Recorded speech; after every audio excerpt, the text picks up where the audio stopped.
오늘 예배하러 나오신 여러분들을 주님의 이름으로 축복하며 환영합니다. 우리 오늘은 디모데전서 2장 8절부터 15절 말씀을 통해서 마땅히 행할 4가지 의무라는 제목을 가지고 하나님 말씀 증거하도록 하겠습니다. 디모데전서와 디모데후서는 그 사도 바울이 에베소 교회를 목회하고 있었던 이 디모데, 그러니까 에베소 교회 목사님이었던 이 디모데에게 보낸 편지가 바로 디모데전서, 디모데후서가 됩니다. 근데 이 에베소 교회는 여러 가지 문제가 있었습니다. 그러니까 문제가 많은 교회, 그러니까 문제가 많은 교회가 건강해지는 교회, 세상의 존경을 받는 교회가 되기 위해서는 교회를 구성하고 있는 사람들이 있죠. 여러분들 교회를 구성하고 있는 사람들 크게 두 부류 아니겠습니까? 남성이 있고 여성이 있고. 그렇습니다. 그러니까 이 남성이 행할 의무, 여성이 행할 의무가 무엇이냐? 그것을 잘 감당할 때 교회는 여러 문제가 와도 지혜롭게 잘 풀어갈 수 있는 것이고, 교회가 세상으로 손가락질 당하는 것이 아니라 세상으로 하여금 칭찬과 또한 존경과 사랑을 받는 교회로 거듭날 수가 있다는 것이 오늘 본문의 내용입니다. 여러분들 도리라는 말이 있습니다. 도리, 길도자에 다스릴 리자. 그러니까 사람이 마땅히 행할 것, 그것을 도리라고 말하죠. 우리가 인생을 살아가면서 남성이 해야 될 도리가 있고 여성이 행할 도리가 있는 것입니다. 2017년 7월 이 말레이시아 항공기가, 그러니까 비행기가 우크라이나 상공을 지나가다가 격추를 당했습니다. 그로 인해 가지고 295명이나 되는 그 목숨을 잃게 되었습니다. 이유가 무엇이냐? 이 우크라이나에서는 지금 이제 반군과 그리고 정부군이 이렇게 대립을 하고 있었는데, 우크라이나의 상공에 이 비행기가 지나가니까 반군이 생각하기에 이게 정부군의 비행기인 줄 알고 그것을 격추시켜버린 것입니다. 그로 인해 가지고 295명이나 되는 그 생명을 잃게 된 것이죠. 근데 더 안타까운 것이 무엇이냐면, 지금 우크라이나에 지금 이런 문제가 있으니까 이 각 항공사들마다 이 우크라이나의 상공을 지나가지 말아라, 그런 권고문이 이미 내려진 것입니다. 그래서 우리나라 비행기들, 우리나라 대한항공이나 아시아나항공이 그를 지나갈 때는 조금 시간이 들어도, 비용이 들어도 외곽으로 이렇게 돌아가는 것입니다. 근데 이 말레이시아 항공은 그것을 무시해 버린 것이죠. 그러다 이 우크라이나 상공을 지나갈 때 격추를 당한 것입니다. 그러니까 마땅히 가야 할 길로 가지 아니하고 시간 좀 아끼겠다고, 돈 좀 아끼겠다고 그걸로서 가다가 추락하게 된 것이죠. 여러분들 그렇습니다. 믿음의 성도들이 이 땅을 살아갈 때 하나님 앞에서나 또한 교회 앞에서 우리가 마땅히 행할 것들이 있습니다. 그러면 어려운 인생을 살지 아니하게 됩니다. 그러면 우리가 오늘 본문 말씀, 이 디모데 말씀을 통해서 4가지, 우리 남성이 마땅히 행할 것 2가지, 여성이 마땅히 행할 것 2가지, 이렇게 나누어서 살피면서 주님의 은혜 나누고자 합니다. 첫 번째로 오늘 본문에 보니까 남성이 행할 것, 첫 번째로 뭐라고 말하는가? 분노하지 말라, 그렇게 성경은 말씀합니다. 우리 앞에 있는 성경, 여러분들 성경도 있지만 우리 앞에 있는 말씀 함께 보도록 하겠습니다. 디모데전서 2장 8절 말씀 우리 다 같이 보겠습니다. 그러므로 각처에서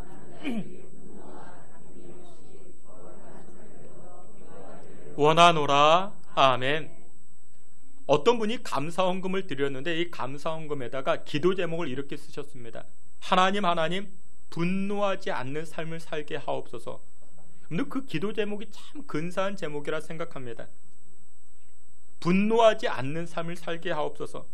여러분, 우리가 언제 분노합니까? 언제 화를 냅니까? 첫 번째로 내 마음대로 안 될 때 화를 내죠. 내 마음대로 안 될 때. 또 2번째로 불공평한 대우를 받았다 생각할 때 우리는 화를 냅니다. 보편적으로 여성보다 남성이 더 화를 많이 내는 것 같습니다. 진리죠.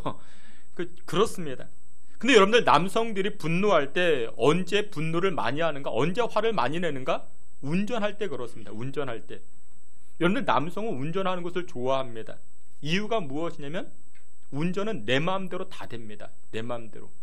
오른쪽으로 가고 싶으면 오른쪽으로 가고, 왼쪽으로 가고 싶으면 왼쪽으로 가고, 빨리도 갈 수 있고 느리게도 갈 수 있고, 내 마음대로 다 됩니다. 시원하게도 할 수 있고 따뜻하게도 할 수 있고, 창문을 올렸다가 내렸다가도 할 수 있습니다. 다 내 마음대로 됩니다. 그래서 남성들은 어떻습니까? 어린아이나 또 우리 어르신들이나 다 자동차에 관심이 많아요. 이 남성들은 자동차에 관심이 많습니다. 근데 여러분들 내 마음대로 운전하다가 누가 갑자기 툭 하고 껴들었어요. 그러면 우리는 그것을 참지 못해요. 아니, 남자들은 그걸 참지 못합니다.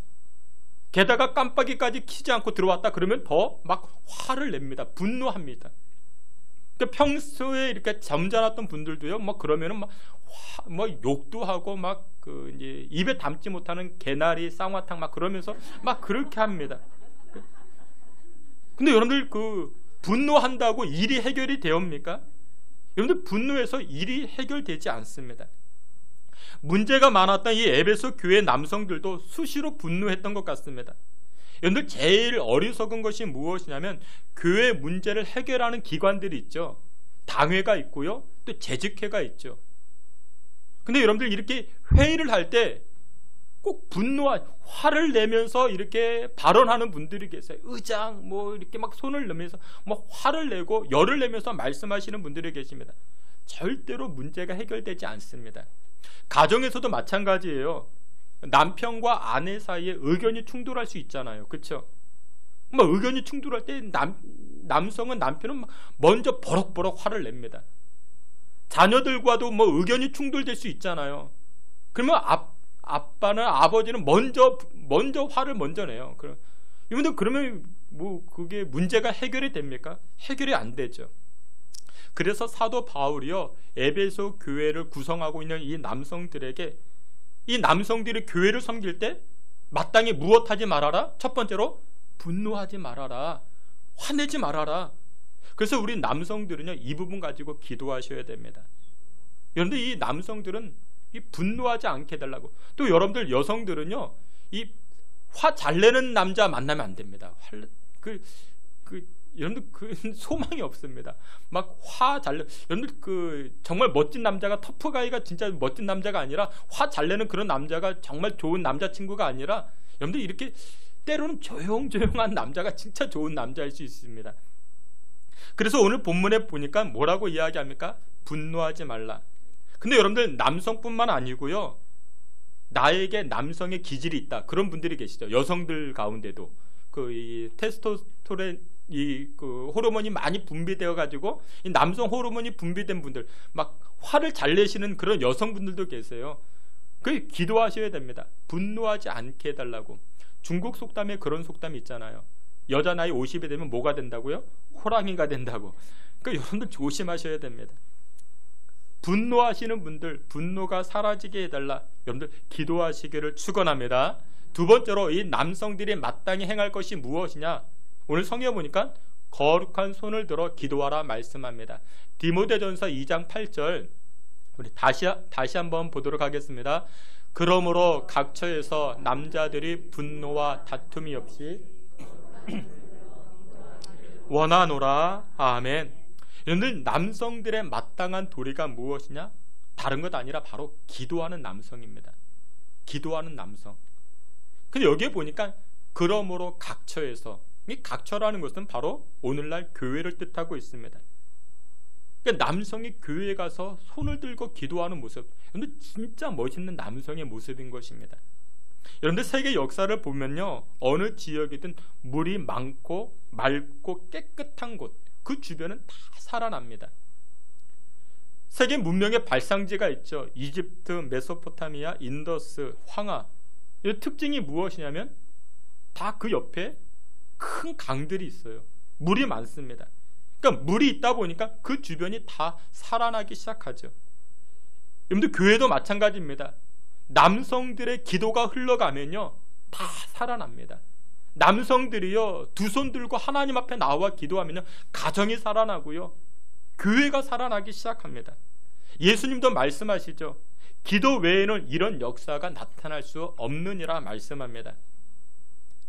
근데 오늘날 여러분들 교회를 구성하고 있는 남성들, 이 남성들은 교회를 구성하고 있는 남성들에게는 대부분 결정권이 있습니다. 그러니까 문제가 있을 때 그 결정을 하는 대부분의 책임이 누구에게 있는가? 남성들에게 주어졌습니다. 근데 이 남성들이 문제를 해결할 때 어떻게 해결합니까? 자신의 경험, 자신의 사회적 그 바탕을 가지고 그 문제를 해결하려고 합니다. 그러니까 무릎으로 문제를 해결하기보다 자신의 머리를 가지고 교회 문제를 해결하려고 합니다. 거기서부터 문제가 발생되어지죠. 여러분들, 남성들이 교회에 나오셔가지고 거룩한 손을 들고 기도할 때 가정의 문제가 해결되어지고, 인생의 문제가 해결되어지고, 자녀의 문제가 해결되어지고, 교회의 문제가 해결되어지고, 나라의 문제가 해결되게 되는 줄 믿으시길 축원합니다. 예전에 치과를 갔더니요, 치과 선생님이 그렇게 이야기합니다. 건강한 치아를 가지기 위해선 하루 3번 이렇게 양치질을 하래요. 그리고 한 번 양치질 할 때 한 4분 정도 양치질 하는 게 좋대요. 남성들 한번 속으로 대답해 보세요. 여러분들 한번 기도할 때 얼마나 기도하십니까? 양치질 하는 것만큼 기도하십니까? 4분도 기도하지 못하고 한 1분 30초 하다가 지루해서 또 그냥 나가버리고. 여러분들, 남성들이 거룩한 손을 들고 기도할 때 얼마나 큰 역사가 나타나는지 모릅니다. 1961년 이 독일 베를린에 그 장벽 하나가 세워지게 됩니다. 그러니까 이유가 무엇이었는가? 동독의 사회주의 진영과 그리고 서독의 자본주의 진영을 구분하기 위해서 이 장벽을 설치하게 됩니다. 근데 이 장벽 길이가 156km나 됩니다. 굉장히 길죠. 콘크리트 장벽이 세워지게 되었습니다. 이로 인해 가지고 이상가족이 생겨나고 또 서로 왕래가 불가능해지기 시작합니다. 근데 이 커다란 156km나 되는 이 장벽이 언제 무너지는가? 1989년 11월에 무너집니다. 이유가 무엇이냐? 학자들은 이런 견해를 냅니다.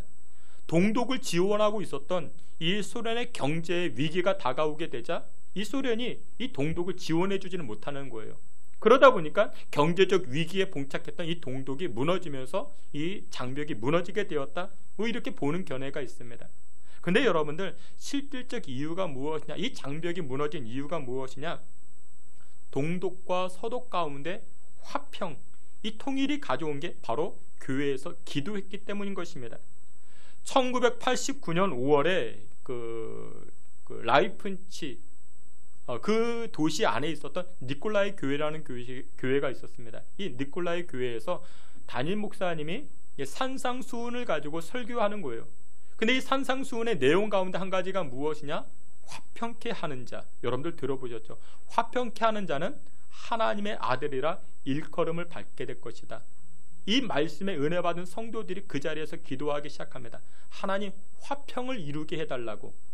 동독과 서독이 장벽으로 인해 가지고 분리되어져 있는데 하나님, 동독과 서독이 화평함을 이루게 해달라고.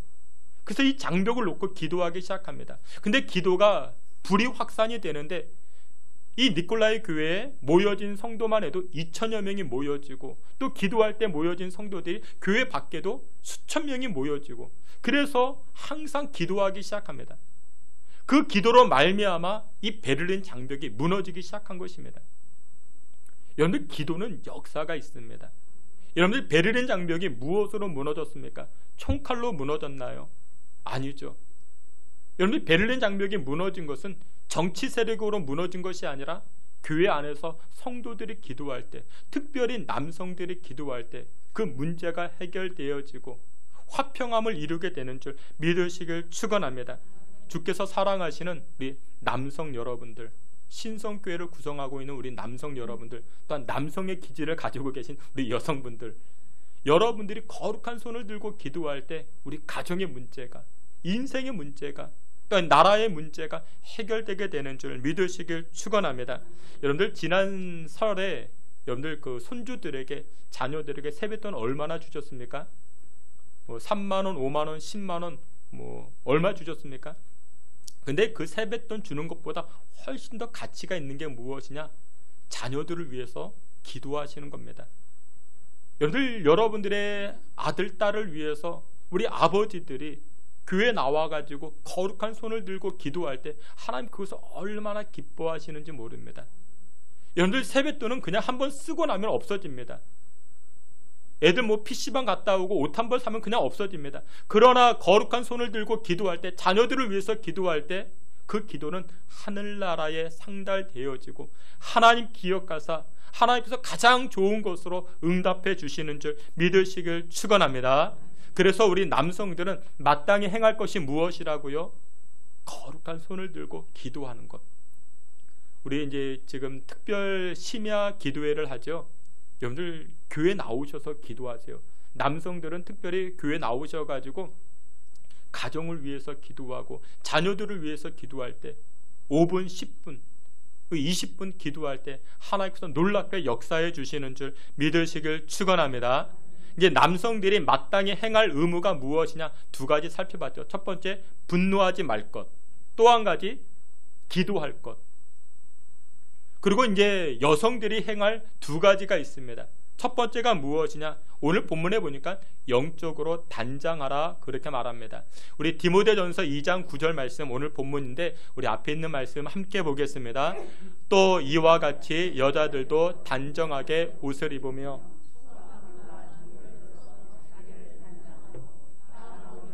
금이나 진주나 값진 옷으로 하지 말고. 아멘. 여러분들 지금 전 세계적으로 가장 관심이 있는 게 건강 아닌가 생각합니다. 건강. 여러분들 건강하기 위해서는 세 가지를 잘 하셔야 됩니다. 첫 번째, 무엇을 먹느냐. 여러분들 무엇을 먹느냐에 따라 가지고 우리가 건강해질 수도 있고 또 우리 몸이 상할 수도 있는 것입니다. 여러 가지 음식이 있지만 무엇을 먹느냐가 참 중요합니다. 지금 이제 전 세계적으로 이 코로나 바이러스 이것 때문에 많은 사람들이 걱정하고 두려워하고 있죠. 이 바이러스가 전파되면 어떻게 할까? 근데 이 그 바이러스의 매개체 가운데 이 박쥐를 이야기하고 있습니다. 이 그 박쥐를 먹어가지고 그 안에 있던 세균이 이렇게 옮겨졌다. 뭐 그렇게 이야기하죠. 근데 왜 박쥐를 잡아 먹었냐? 박쥐를 먹었느냐? 여러분들 이 박쥐는요 밤에도 잘 다녀서 눈이 밝은 쥐라 해서 박쥐 그렇게 이야기합니다. 그래서 이 중국 사람들이요 그 박쥐를 먹으면 눈이 좋다는 이 잘못된 근거 때문에 박쥐를 이렇게 잡아먹는 것입니다. 근데 여러분들 이 박쥐가요 그 어디 살아요? 어둡고 음습한 곳에 살지요. 그러니까 세균들이 많은 곳이죠. 그러니까 그런 것을 먹다 보니까 내가 건강을 해치게 되는 것이죠. 여하튼 여러분들 우리가 건강한 음식을 먹어야 됩니다. 그래 내가 건강해질 수 있습니다. 또 두 번째로 내가 건강해지는 비결이 무엇이냐? 먹고 나서 어떻게 소화시키느냐, 어떻게 배설하느냐가 참 중요합니다. 여러분들 먹기만 한다고 내가 건강해집니까? 아니죠. 우리는 요즘 너무 먹어가지고 오히려 건강을 해치고 있죠. 그러니까 먹고 나서 여러분들 잘 소화시키셔야 됩니다. 운동하세요. 운동. 제발 좀 운동을 하셔야 됩니다. 좀 걷는 운동 좀 하셔야 됩니다. 걷는 것도 얼마나 좋은지 모르고 요즘 우리 공원들마다 이렇게 그 운동 기구가 잘 돼 있잖아요. 허리도 돌리고 팔도 돌리고 그 운동하셔야 됩니다. 잘 배설해야 됩니다. 드신 거 잘 배설하셔야 됩니다. 소화시켜야 됩니다. 그런 말이 있잖아요. 우유를 먹는 사람보다 우유를 배달하는 사람이 더 건강하다 그렇게 말하죠. 그러니까 운동하셔야 돼요. 움직이셔야 됩니다. 그러면 건강해집니다. 그리고 세 번째 건강해지는 비결이 무엇이냐? 어떤 마음 자세를 갖느냐 그게 중요합니다. 그 밝고 그 이제 환한 마음을 가질 때 이 마음 자세가 나를 건강하게 한다. 면역세포의 수치를 올려준다 그렇게 이야기하죠. 여러분들 이 바이러스는 면역 체계를 흐트러뜨리는 건데 여러분들 마음이 밝으면 여러분들 몸도 건강해집니다. 근데 여러분들 마음 밝게 하는 게 뭔지 뭔가 잘 웃는 겁니다. 웃어 주는 것만큼 예쁜 것도 없어요. 그리고 웃어주면은 면역세포도 살아나서 건강해지는 것입니다. 오늘 성경에 보면요, 이 에베소 교회 여성들은요, 자기가 예뻐지려고 뭘 합니까? 머리를 따고, 금붙이를 가지고 치장을 하고, 그렇게 했다 이야기를 합니다. 근데 우리 교회 집사님들은, 우리 권사님들은 참 수수하셔요. 치장하고 그런 게 없는데, 이 에베소 교회는 그렇지가 않았던 것 같습니다. 명품으로. 근데 오늘 성경에 보면요, 따은 머리로 치장하지 말라 그렇게 이야기해요. 따은 머리로 우리 형편과 맞지 않죠. 아니 따은 머리가 그게 자랑거리가 될 수 있겠는가? 오늘날로 이야기하면 그런 거예요. 나 머리 강남에 가서 몇십만 원짜리 하고 왔다 그런 거예요. 머리 하고 왔다 그런 거 자랑하는 분들 우리 분은 없지만 그래서 오늘 성경에서는 여성들이 마땅히 행할 것이 무엇이냐? 외적인 단장하지 말고 영적으로 단장하라 그렇게 강조하고 있습니다.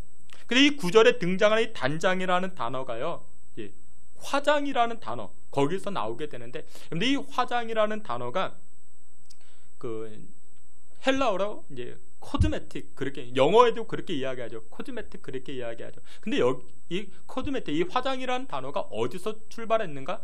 코스모스라는 단어에서 출발합니다. 코스모스. 이 코스모스가 우주잖아요. 그러니까 여러분들의 얼굴이 우주라. 여러분들의 얼굴이 우주예요. 그러면 좀 이게 말이 안 맞잖아요. 해석은 이와 같습니다. 여러분들, 우주는요 질서가 잘 잡혀 있잖아요. 여러 수많은 행성들이 있는데 부딪히지도 않고 잘 돌아가고 있습니다. 그러니까 여러분들의 얼굴이 우주예요. 여러 행성들이 있는 거예요.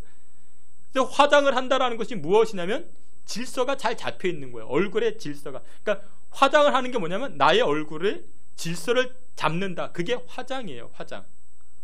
그러니까 거기까지가 화장입니다. 그러니까 질서를 잡아주는 것. 근데 여러분들, 없는 것도 있는 것처럼 그렇게 하는 게 화장이 아니라는 거죠. 어떤 분들은 화장할 때 콧대가 없는데 꼭 콧대가 있는 것처럼 화장해달라고 얼굴이 큰데도 얼굴을 작게 하는 화장법이 있다고.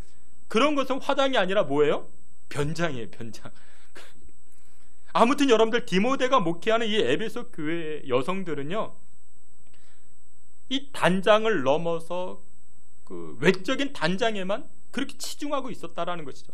여러분들, 여성들이 마땅히 해야 될 것이 무엇이냐? 영적인 단장입니다. 내 속을, 나의 영성을 단장하는 것. 그래서 여러분들 성경 10절, 11절, 12절에 보면요, 10절에 선행으로 단장하고, 11절에 순종으로 단장하고, 12절에 조용히, 조용함으로 단장하고. 여기서 이 조용함이라는 것은, 아니 목사님, 이건 정말 말도 안 되는 소리 아닙니까? 어떻게 여성이 조용해야 그게 단장할? 이 내용은 이런 내용입니다. 여성들, 이때 당시 여성들이요 막 이렇게, 죄송합니다, 오해 없이 들어주시기 바랍니다. 이 에베소 교회, 우리 교회는 그런 분들 안 계시는데, 이 여성들이 기가 세가지고 막 이렇게 회의를 할 때, 이야기를 할 때 남성들, 아니 당신 조용히 해봐, 조용히 해봐, 그러면서 여성들이 막 이렇게 발언하고 이렇게 목소리를 높이고 그런 상황입니다. 그러니까 그거 하지 말라라는 거예요. 그러니까 여성들이 아무 말도 하지 말라, 그런 뜻이 아니라 남성을 깔보고 남성을 이렇게 막 낮추고 콧대를 낮추면서 그렇게 하지 말라라는 것이죠. 그러니까 여성들이 해야 될 일이 무엇이냐? 이 영적으로 자기를 단장하는 것, 그것이 마땅히 행할 것이라 이렇게 성경은 말씀하고 있습니다. 주께서 사랑하시는 성도 여러분들, 여성 여러분들, 영적으로 잘 단장하여 하나님을 기쁘시게 할 수 있는 저와 여러분들이 되시기를 주님의 이름으로 축원합니다. 마지막 두 번째로 여성들이 마땅히 행할 것, 두 번째가 무엇이냐? 존경하라, 그렇게 말씀합니다. 에베소서 5장 33절, 우리 앞에 있는 말씀인데, 에베소서 5장 33절 다 함께 보겠습니다. 너희도 각각 자기의 아내 사랑하게. 아멘. 그러니까 이 디모데가요 목회했던 장소가 에베소였습니다. 에베소 교회. 사도 바울이 에베소 교회에다가 또 편지를 해요. 그러면서 에베소 교회를 이렇게 구성하고 있었던 여성들에게 당부하는 내용이 무엇이냐? 여성들이요, 아내들이요, 남편들을 존경해 주십시오. 존경해 주십시오. 여러분들, 남성들은요 근본적으로 존경에 대한 욕구가 있습니다. 여러분들 그런 말을 하죠. 여성은 무엇 먹고 살고 사랑 먹고 살고, 남성은 존경 먹고 산다, 그런 말이 있습니다. 남성은 이 존경에 대한 욕구가 있어요. 이 존경이라는 단어를 영어로 뭐라고 해요? 리스펙, 그렇게 이야기하죠. 리스펙. 이게 리스펙이 무슨 뜻이냐? 스펙, 보다라는 뜻을 담고 있죠. 보고 보면은 뭐 할 게 생긴다? 존경할 게 생긴다라는 거예요. 아, 목사님, 우리 신랑, 우리 남편 어떻게 뭘 보고 존경하라고요? 그래서 여러분들 한번 보고 또 보면 존경할 게 생긴다고요. 그래서 여러분들, 우리 신앙인들은요 두 번 보는 사람들이에요. 첫째로 내가 보고요, 또 무엇을 통해서? 하나님의 말씀을 통해서 우리 남편을 또 보는 거죠. 그러면 존경할 게 생긴다고요. 여러분들, 남성의 무엇을 보고 우리가 존경하는가? 남성의 희생을 보고 여성은 존경하기 시작합니다. 그래서 우리 남성들이 꼭 기억해야 할 것이 무엇이냐면, 악착같이 돈만 번다고 아내가 존경하는가? 그렇지가 않습니다. 아내는요 자신과 다른 모습을 발견할 때 이 남성들을 존경합니다. 넉넉한 마음이나 상대를 포용할 줄 아는 그런 이해력이나 어떤 상황이나 환경에서도 흔들리지 아니하고 중심 잡아주는 그런 남성을 볼 때 이 여성들은 존경할 수 있는 것이죠. 초대교회에 많은 문제가 생겼습니다. 어지러웠던 그런 이유가 있었습니다. 이유가 무엇이었는가? 여성들이 남성을 존경하지 않았던 거예요. 나름의 이해가 돼요. 우리 한국 사회도 그랬죠. 이 남성들이 희생이 없었어요. 자기밖에 모르고 가정을 위해서, 아내를 위해서 희생하거나 그런 모습이 없었어요. 그러니까 이 여성들이 뭐 남성을 존경하지 않고 그랬던 거예요. 그러자 이 사도 바울이 에베소 교회를 향해서 여성들이요, 그래도 하나님께서 남성을 창조하셨습니다. 이게 하나님의 법칙입니다. 남성을 존경해 주십시오. 그래야만이 교회에 어떤 문제가 와도 그 문제를 해결할 수 있습니다 라고 강조하고 있는 거예요. 여러분들 성경 보세요. 디모데전서 2장 15절에 보면요, 이런 말씀이 등장을 해요. 여러분들 성경 디모데전서 2장 15절에 믿음과 사랑과 거룩함에 거하면 그의 해산함으로 구원을 얻는다 말씀합니다. 여러분, 남편을 존경하고 사랑해 주는 게 꼭 무엇과 같이 해산함에 이르는 것까지. 여러분들 아이를 낳을 때 그 고통이 심하잖아요. 그러니까 남편을 존경하는 게 그렇게 고통이 심한 거예요. 근데 그것을 통해서 어떻게 한다고? 남편을 구원함에 이르게 할 수 있다. 그렇게 말씀하고 있는 것이죠. 그래서 여성들이 마땅히 행할 것이 무엇이냐면 이 남성을 존경하고 존중해 주는 게 필요합니다. 근데 여러분들 요즘 사회나 세상이 어떻습니까? 남성의 모든 권위들을 다 무너뜨렸죠. 대통령을 무시하고 학교 선생님을 여러분들 그런 발언 함부로 하시면 안 됩니다. 여러분들 가정에서도 마찬가지예요. 집에서 애들 보는데 전도사님 흉보고 뭐 이렇게 김한무게 전도사 뭐 박한무게 목사, 여러분들 그렇게 흉보면은 여러분들 우리 자녀들은 우리 목사님 전도사님 존경하지 않아요. 가정 안에서 대통령 흉보고 문제가 있어도 그러면 우리 자녀들이 대통령 여러분들 존경하겠습니까? 그러지가 않죠. 여러분, 남성의 본질은 희생입니다. 희생할 때 남성들은 보람과 또한 만족과 자신의 가치를 느끼게 되죠. 근데 여러분들 그게 아직 안 보인다 할지라도 여성은 존경해 주어야 됩니다. 그래야만이 가정이 살아나고 나라가 살아나기 시작하는 것이죠. 근데 마귀가 이 본질을 깨트려요. 이 질서를 깨트리는데 어떻게 깨트리는가? 우리 여성분들 가운데, 우리 어머니들 가운데, 그러니까 우리 교회는 그런 분들 안 계세요. 안 계시는데 별 생각 없이 이렇게 말씀하시는 분들이 계세요. 아이가 뭔가를 좀 잘못하면요, 누구 닮아서? 지 아빠 닮아가지고 저런다고. 그러니까 무심결에 그렇게 하시는 말씀들이에요. 근데 그것을 누가 들어요? 아이들이 들어요. 자녀들이 들어요. 그러면서 아이들 마음에는 나는 누구 닮으면 안 된다? 아빠 닮으면 안 돼. 나는 아빠 닮으면 안 돼. 아빠 닮으면 그게 부끄러움이고 수치구나. 그래서 이 사회가 어떻게 되어버렸어요? 아버지를 향한 존경심도 없고 남성을 향한 그 존중도 사라져버린 시대가 오늘날의 사회가 되어버렸죠. 가끔 제가 이제 1년에 한 번쯤 우리 아이들과 사진 찍을 때가 있어요. 우리 이제 큰아이 작은아이와 사진 찍으면 우리 권사님들 집사님들 꼭 그런 말씀, 목사님 큰아이가 꼭 아빠 닮았다고. 그럼 우리 애들은 그렇게 싫어해요. 저는 왜 싫어하는지를 모르겠는데 그렇게 싫어합니다.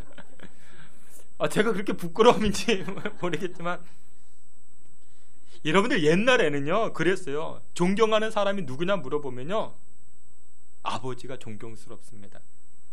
너 나 앞으로 장래 희망이 무엇이냐? 라고 물어보면 저는 선생님이 되고 싶습니다. 근데 오늘날 자녀들에게 물어보세요. 여러분들 아버지가 존경스럽다? 장래 희망이 선생님이다? 여러분들 그런 게 싹 사라져 버렸습니다. 여러분들 가정의 자녀들이요, 나는 아버지가 존경의 대상입니다 라고 이야기하는 자녀가 있으면 정말 자녀 교육 잘 시킨 겁니다. 정말 잘 시킨 겁니다. 오늘 본문에 보니까 이 디모데가 목회하는 에베소 교회, 사도 바울이 이 에베소 교회 이 권사님들과 여집사님들에게 당부하는 내용이 무엇이냐? 교회의 남성들, 가정의 남성들을 어떻게 주어라? 존경해 주십시오. 그래야만이 질서가 잡히고 또한 이 나라가, 교회가 든든히 세워질 수 있는 것입니다. 그렇게 강조하고 있습니다. 그래서 여성들이 해야 될 일이 무엇이라고요? 존경하는 것입니다. 우리 양옆에 계시는 분들에게 한번 인사하도록 하겠습니다. 우리 남성을 존경합시다. 한번 인사하도록 하겠습니다.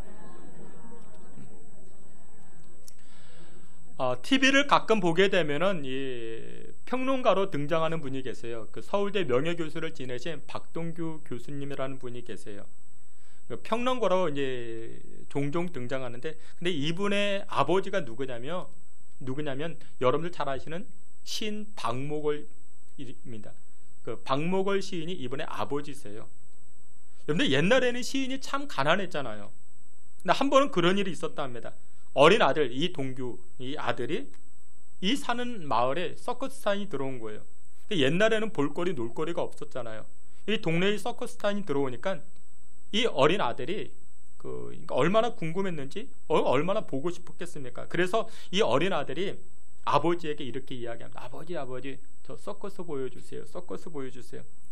그랬더니 이 아버지가 돈이 없잖아요. 그래서 아빠 돈 없다 이렇게 거절을 못하고, 그 아버지 박목월 시인이 뭐라고 이야기하는가? 아빠 지금 글 쓰고 있으니까 조금만 기다려라. 뭐 그렇게 이야기를 한 거예요. 그러니까 그 얘기는 뭐예요? 지금 그냥 너 나가 놀아라, 그런 뜻이잖아요. 그렇게 2시간이 지났는데 2시간이 지나서 방문을 열어보니까 이 아이가 밖에서 그때까지 기다리고 있는 거예요. 그때까지. 그러니까 아이가 갈 줄 알았는데 2시간 동안 기다리고 있었던 거죠. 이 박목월 시인이 그걸 보고 얼마나 애절했던지 아이를 안고 울었다 합니다. 그리고 나서 이 아이를 자전거에 태워서 서커스 하는 곳으로 갑니다. 근데 서커스 하는 곳에 갔는데 뭐 돈이 어떻게 됐습니까? 들어가지 못하는 것이죠. 근데 멀리서 이렇게 보니까 그 조그마한 꼬맹이 아이들이 뭐 들어갔다 나왔다 하는 뭐 개구멍 있잖아요. 그런 거. 그게 보이더래요. 근데 어린 아들도 그걸 본 거예요. 그리고서 이 아버지에게 이렇게 합니다. 아빠, 저기 들어가서 잠깐만 보고 올게요. 잠깐만 보고 올게요. 근데 그렇게 말하는 아들을 차마 말리지 못했대요. 그래서 이 어린 동규, 이 어린 아들이 개구멍으로 들어가서 서커스를 보고 나왔습니다. 무려 3시간 동안이나. 근데 나와 보니까 아버지가 여전히 그 자리에 서 계시는 거예요. 어린 아들이 아버지에게 이렇게 이야기합니다. 아빠, 왜 아직까지도 여기 계십니까? 그러자 이 박목월 시인이 이렇게 이야기했답니다. 네가 숨어서 들어갔잖아. 만약에 거기서 들키기라도 한다면 혼나지 않겠니? 너 혼날 때 아빠인 내가 막아주려고 기다리고 있었지. 오늘 남성의 모습이 이런 모습입니다. 남성은요, 가정과 자녀를 위해서 희생하는 모습, 이게 아버지의 모습이죠. 오늘날 교회 안에서 이런 모습이 필요하죠. 지금도 이 박동규 교수님이 그런 고백을 합니다. 자신은요, 아버지가 그렇게 자랑스러울 수가 없대요. 존경스럽다고 이야기합니다. 근데 여러분들, 그 존경심을 누가 만들어 주었는가? 바로 이 박동규 교수님의 어머니가 만들어 준 거예요. 이 박목월 시인의 아내이죠. 여러분들 그 박목월 시인에 대해서 조금만 연구해 보면요, 이 박목월 시인이 그렇게 이렇게 좋은 아빠이지는 않았습니다. 서울대 국문학과 교수를 지내면서 제자와 바람이 났어요. 제자와 바람이 나서 제주도까지 갔는데 이 박목월 시인의 아내가 거기까지 찾아갑니다. 찾아가서 어떻게 하는가? 겨울에 찾아갔는데 옷보따리를 내어주고 그리고 돈을 내어주면서 춥지 않게 살라고. 그렇게 이제 그리고 혼자 또 서울로 올라오고. 이게 박목월 시인의 아내가 정말 괜찮은 분이었어요. 그 아내였어요. 그 목사님 딸이었대요. 아무튼 목사님 딸이어서 그런 게 아니라 아무튼. 그러니까 박목월 시인의 가정이 참으로 어려웠죠. 그러다 보니까 이 박목월 시인의 아내가 삭바늘질 해가지고 아들, 딸 교육시키는 것이죠. 어느 추운 날 이 박동규 교수가 학교 끝나고 늦게 집으로 들어가는데 이 늦은 밤에 어머니가 집 밖에 나와 계시더래요. 아니 어머니 왜 추운데 밖에 나와 계시느냐? 그러자 어머니가 하는 말 이렇게 이야기합니다. 지금 아버지가 글을 쓰고 계신단다. 글을 쓰고 계신단다. 단칸방에 살고 있으니까 아버지가 글 쓸 때 방해되지 않기 위해서 자리를 비켜준 것이죠. 박동규 교수님이 그때를 이렇게 설명합니다. 그때 나의 어머니 얼굴에는 남편을 향한 존경심과 자부심, 사랑하는 마음이 다 녹아져 있었더라고. 그러니까 어머니는 아버지를 존경했었고 그 존경심을 나도 배울 수가 있었다. 그렇게 말합니다. 어머니가 편찮아가지고 이제 작고하게 한 일주일 전쯤 이 아들 된 이 박동규 교수가 좋은 추억으로 어머니 마음을 평온하게 해드리기 위해서 이런 질문합니다. 어머니는 언제가 가장 행복했어요? 언제가 가장 행복했습니까? 그러자 이 어머니가 이 병상 위에 누워가지고 아들을 향해서 이렇게 이야기합니다. 네가 말이야 한 고2 때쯤인가? 내가 갑상선암으로 병원에서 입원해서 수술 마치고 이 마취에서 서서히 깨어나는데 병실 밖에서 꽃 한 송이 들고 안절부절하지 못한 네 아버지를 보았지. 나는 그때가 가장 행복했단다. 그렇게 말합니다. 늘 아버지를 향한 그 존경심을 누가 만들어줍니까? 어머니가 만들어준 거예요. 그 오늘날 우리는 어때요? 몸만 잘못하면 지 아빠 닮아가지고 지 아빠 닮아. 그러면 곤란해집니다. 말씀의 결론을 맺도록 하겠습니다. 2020년 우리의 가정이나 교회에서 우리 믿는 성도들이 마땅히 행할 것이 무엇이냐? 우리 남성들은요, 분노하면 안 됩니다. 늘 화내지 마시고, 운전할 때 분노하지 마시고, 교회 안에서 가정 안에서 또 여러분들 뉴스 보면서 화내지 마세요. 뉴스 보면서 화낸다고 되는 일이 아무것도 없습니다. 화난 일이 있으면 우리 남성들은 어떻게 하자고요? 교회 나오셔서 기도하시면 됩니다. 나라를 위해서, 민족을 위해서, 가정을 위해서 두 손 들고 남성이 기도할 때 그 모습이 얼마나 사랑스럽겠습니까? 남성은 두 손 들어 기도하시면 됩니다. 그리고 여성들은요, 남편을 존경해 주세요. 남성들, 교회 안에 있는 남성들을 존중해 주십시오. 그로 말미암아 우리 인생 가운데, 삶 가운데 주어진 많은 문제들 하나님께서 주시는 은혜로 해결해 나아가시고, 또 하나님의 복 주심을 누리며 살아가는 여러분들의 교회, 또한 여러분들의 가정 다 되시기를 주님의 이름으로 축원합니다. 아멘. 하나님 아버지, 은혜를 감사합니다. 권위가 무너지는 이 시대에 하나님께서 긍휼을 베풀어 주시옵시고, 또한 우리가 교회를 구성하고 있는 성도들이 마땅히 감당할 일들 잘 감당하여 하나님의 영광, 또한 주님의 몸된 교회를 건강히 세워 나아갈 수 있는 주의 성도들 되게 해 주시옵소서. 예수님의 이름으로 기도하옵나이다. 아멘.